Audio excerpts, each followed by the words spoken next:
What kind of drama do you not see unfold? I mean, it's everything from, divorce, breakups, exes, you name it. We're 4 girls in our 20s living in New York City. So imagine, the drama that unfolds.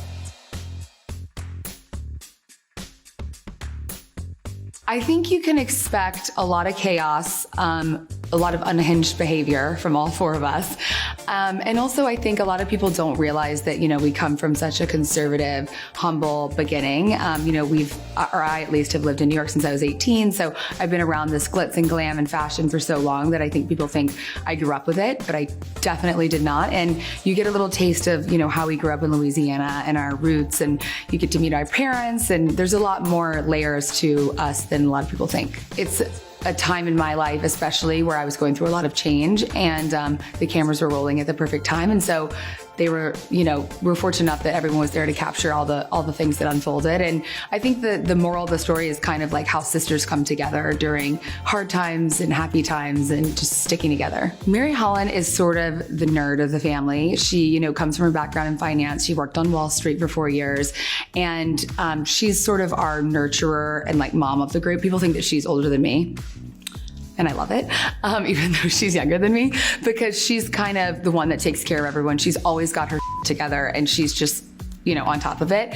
Grace Ann, we call Ganimal, G-A-N, Grace Ann Nader, because she's a wild, unhinged animal. She's the party girl, the crazy girl. She's the one that will punch someone in the bar if, they grab your ass. She's that feisty girl.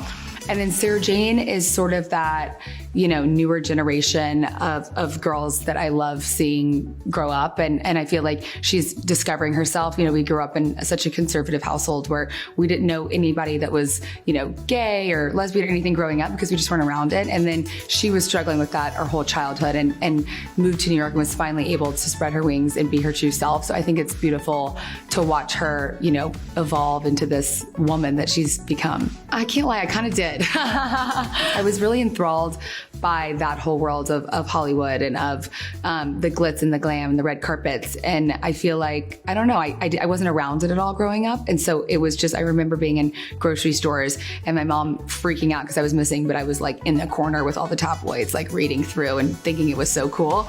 And so, yeah, I feel like I kind of manifested it from a young age. I mean, I tell my sisters, like, if he wanted to, he would.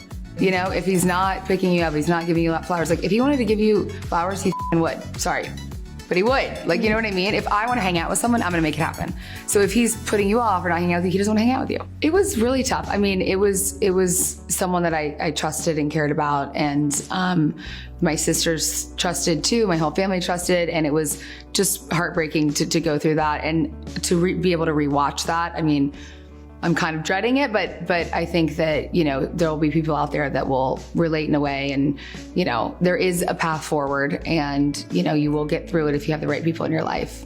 Do you think there's a path forward where you guys could ever be friends again, or no way at this point? No, hard no. Yeah, it's a really hard no. I think I'm looking for someone that's really funny and entertaining. Mm-hmm. Not boring. That's my numero uno. And just someone that, gets along with my family, that, loves life and loves to travel and have fun and is hardworking and not lazy.